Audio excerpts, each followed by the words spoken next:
So I don't agree with that school of thought at all. I really think that you need political independence. I am one of the believers of this maxim from Kwame Nkrumah, that seek ye first political kingdom, and then the economic kingdom will follow. I strongly believe that. I don't think that a colonizing power can or could have had as much of an interest in developing Malawi as the Malawians themselves demonstrated to have since independence. So who do you think is the best president that we've had so far of the three? Well, I'm sure there's a lot of viewers that already know part of the answer, but we might as well get it from you. No, I have absolutely no hesitation in saying that the Muluzi presidency was completely the best from many different aspects. First, we should remember that the reason we had a referendum on multi-party at all is because Malawians were tired of one-party dictatorship, and there had been a lot of suffering, and the political franchise was very limited to people that sort of cluttered around the former president, that is the dictator Kamuzu Banda, and his political party. So then I don't think it is possible to talk about the coming of multi-party to Malawi without talking about the role that the UDF played, and particularly the role that Bakiri Muluzi himself played. Now, when we say that, it doesn't mean that other people didn't play a role. Obviously, and certainly they did. I mean, the Catholic Bishop's pastoral letter of 1992, certainly crucial, and maybe more than crucial, probably pivotal to the whole movement towards multi-party dispensation.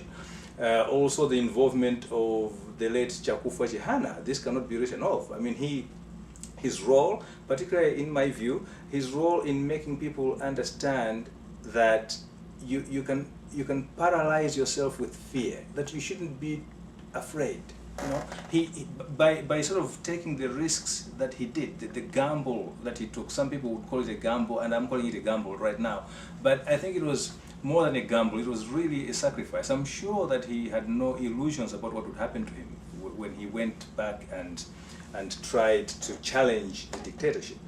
So all that to say that Chihana's role cannot be written off at all. It was a crucial role. The bishop's role was crucial. The role of the labor movements that organized strikes and demonstrations. Don't forget that at that time demonstrations were illegal. The system didn't permit public demonstrations at all on politics, particularly opposing the system, opposing the dictatorship. So all of these people played a role. And Bakiri Muluzi is one of those people that played a crucial role in bringing multi-party to Malawi. And we can't ignore also that he won the first multi-party elections since independence in 1990. He won in 1994, and then he's ruled the time that he was president.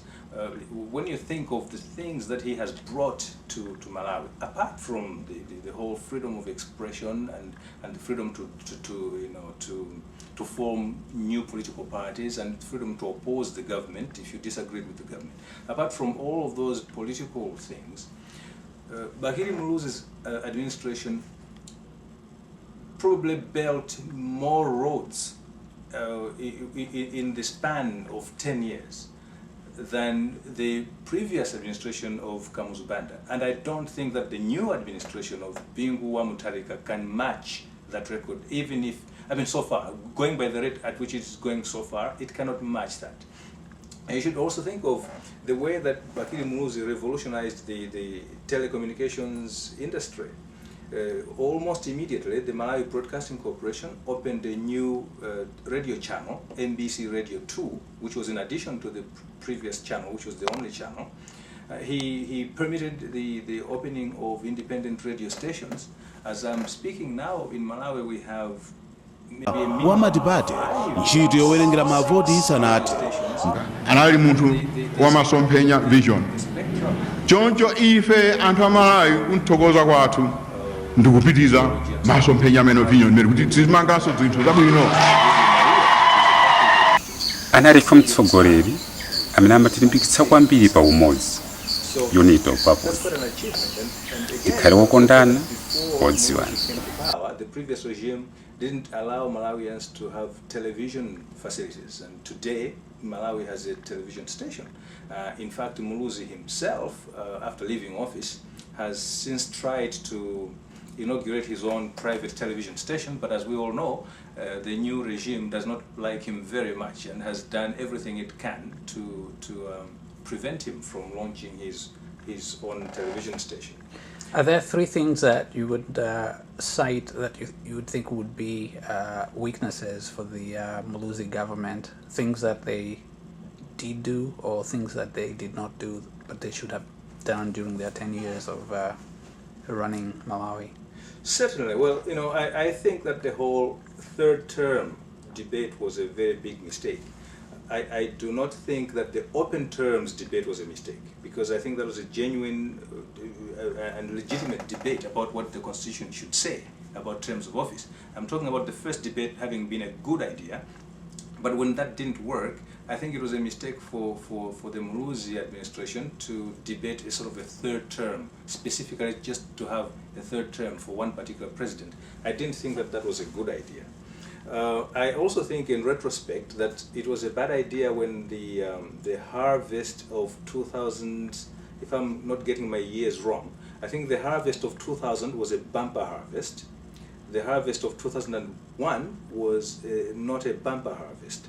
But the harvest of 2000, before we knew what would be our harvest in 2001, some of that surplus from 2000 was sold to Kenya.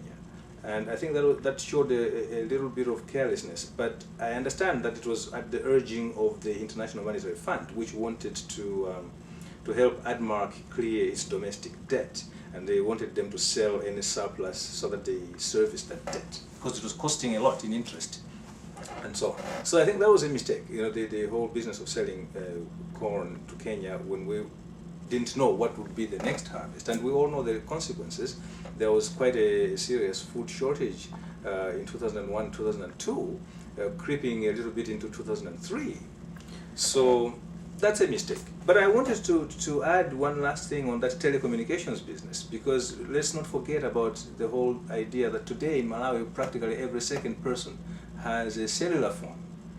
Well, it's Muluzi who opened up the telecommunications industry to allow people to have wireless, private wireless telephone communication. I don't think we can overlook that. I think that it has meant a lot to the Malawi economy. I think all of these things have really been very important accelerants of economic growth.